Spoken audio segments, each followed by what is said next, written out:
눈 성형의 모든 것을 보여드리는 이희문 성형외과 TV 이희문입니다. 어제 상담 오셨던 분 중에 저에게 눈이 너무 짝짝이 같다 그렇게 말씀하신 분이 있었습니다. 그런데 제가 보면 거의 비슷하고 틀리더라도 정말 조금 다른 건데 본인은 그 짝짝이를 고치기 위해서 저를 찾아왔다고 하신 분이 있었는데요. 사람 눈은 워낙 정교해서 거울을 계속 들여다보면 다른 점이 발견이 됩니다. 상당히 미세한 눈을 가진 인간인데요. 그런데 문제는 계속 쳐다보고 있으면 똑같은 모습도 달라 보일 수 있다는 것입니다. 그리고 실제 우리가 주변에서 눈이 정말 똑같거나 얼굴이 대칭인 그런 분들은 드뭅니다. 그런데 수술을 특히 하고 난 다음에 거울을 계속 쳐다보면 눈이 달라 보이는 것입니다. 그래서 너무 거울을 오래 보는 것도 금물이라 저는 그렇게 역설적으로 말씀을 드리고 싶습니다. 즉 눈이 짝짝이가 됐다 그렇게 해서 저를 찾아오시는 분들이 있습니다. 그런 분들 중에 확연한 비대칭은 당연히 교정을 해줘야 되는데요. 눈을 떴을 때 눈 뜨는 정도가 1.5mm 이상 차이가 나면 저는 교정을 합니다. 쌍꺼풀 두께도 1.5mm 이상 차이가 나면 교정을 하게 되는데요. 1mm 정도면 본인이 느낍니다. 눈이 다르다. 그렇지만 꼭 교정을 해야 될지는 한번 좀 상의를 해봐야 될 문제가 될 것입니다. 이분은 저를 찾아오신 분인데요. 수술 전, 수술 후입니다. 눈이 짝짝이다. 그리고 앞트임 흉터가 있다. 그 두 가지 이유를 가지고 저를 찾아오신 분입니다. 보시면 이렇게 왼쪽 눈이 덜 떠집니다. 그리고 오른쪽 눈이 더 떠지는데요. 이 정도면 1.5mm 정도 이상, 1.5에서 2mm 정도 차이가 납니다. 1mm라면 여러분들이 아시듯이 아주 굵은 볼펜 굵기 정도입니다. 즉 상당히 얇고요. 참고로 머리카락은 0.1mm입니다. 10개가 모이면 폭이 1mm가 되겠죠. 상당히 작은 양입니다. 그래도 사람 눈은 워낙 정교하기 때문에 저는 0.5mm 아주 보일까 말까 정도도 구분을 합니다. 그런데 문제는 정말 똑같이 사람 눈이 기계가 아닌 이상 똑같이 만드는 데는 한계가 있습니다.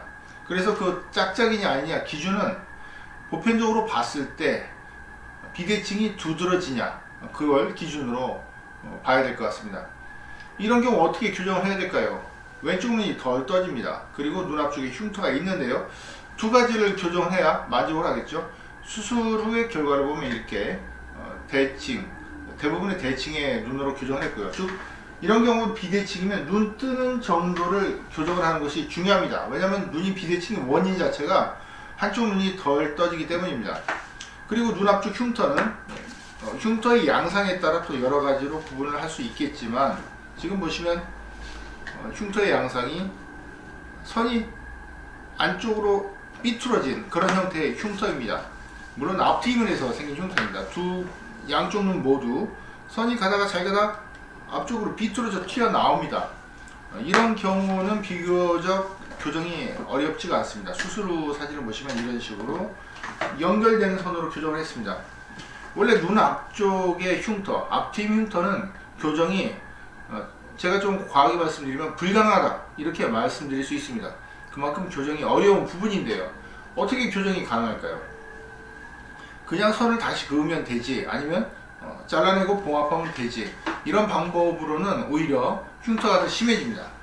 교정은 눈 앞쪽에 여유분의 피부를 만들어서 밀어 넣어줘야 됩니다. 즉 여유분의 피부를 만들어 끌어오고 내양각 자체가 바깥쪽 아니 안쪽으로 이동을 해서 이렇게 약한 흉터는 거의 90% 이상 교정이 가능합니다. 이렇게 앞트임 흉터와 비대칭 눈을 교정한 사례를 보셨는데요. 특히 앞트임 흉터는 교정이 상당히 까다롭습니다. 자, 그러면 제가 좀 연세 드시면 좀 더 심한 경우 한 케이스를 보여드릴까 합니다. 이분은 수술을 받고 이런 상태로 저를 찾아오셨는데요. 좀 눈이 좀 많이 부자연스럽죠. 수술 후에 많이 교정한 사례입니다. 3주 정도 경과된다는 사례입니다. 눈 앞쪽 부분이 특히 보면은 이렇게 두껍게 잡히면서 흉터처럼 보입니다. 자, 이런 경우 어떻게 규정을 해야 될까요? 가장 중요한 부분은 바로 눈 앞쪽을 어떻게 얇게 할 것인가. 그런 부분이 상당히 중요합니다. 왜냐하면 눈 앞쪽이 두꺼우면 바깥쪽으로 더 두꺼워야 맞거든요.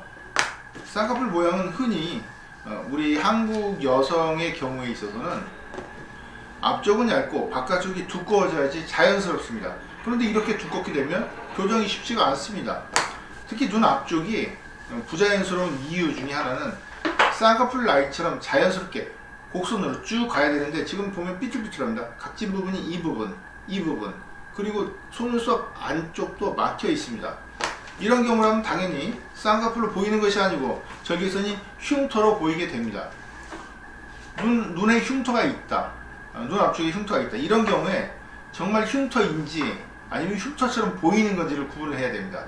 이런 봉합선이 쌍꺼풀 라인과 잘 연결이 되면, 즉 속눈썹 모양과 평행을 이루면 흉터로 보이지 않습니다. 그런데 삐뚤삐뚤하면 당연히 흉터로 보이겠죠. 이 쌍꺼풀 수술은 쌍꺼풀이 아닌 걸 쌍꺼풀처럼 만드는, 닮게 만드는 그런 수술이기 때문에 결국은 진짜는 아닙니다. 원래 선천적으로 가지고 있어야지 쌍꺼풀이죠. 그런데 수술로 만드는 것입니다. 그래서 가짜는 더 감쪽같이 만들어야 정말 진짜처럼 보이는 것입니다. 절개선 자체가 삐뚤삐뚤하면 흉터처럼 보일 수밖에 없겠죠. 특히 아웃라인 두꺼운 쌍꺼풀은 인라인으로 규정하는 건 상당히 노하우가 필요합니다. 이분은 지금 인라인으로 거의 들어갔는데요.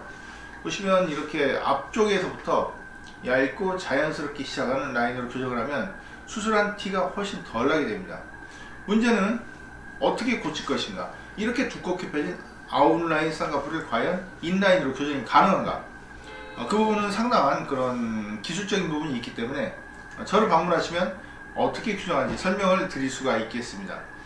결국 이분은 연세가 드신 분인데 자연스러운 눈을 원하고 젊어 보이시기 위해서 수술을 받았지만 결국 눈 앞쪽부터 이렇게 두꺼운 쌍꺼풀이 됐습니다.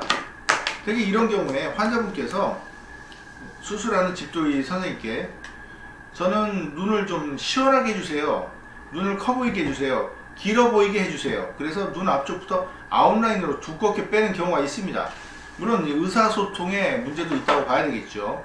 그렇지만 이렇게 아웃라인으로 뽑을 거면 바깥쪽과 균형을 맞춰야 되고요.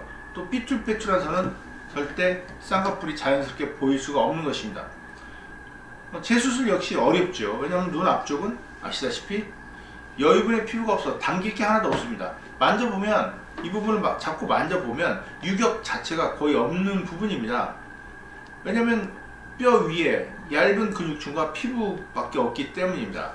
즉 움직일 수 있는 게 없기 때문에 잘라내고 봉합을 하면 흉터가 더 심해집니다. 그래서 좀 노하우가 많이 필요한데요.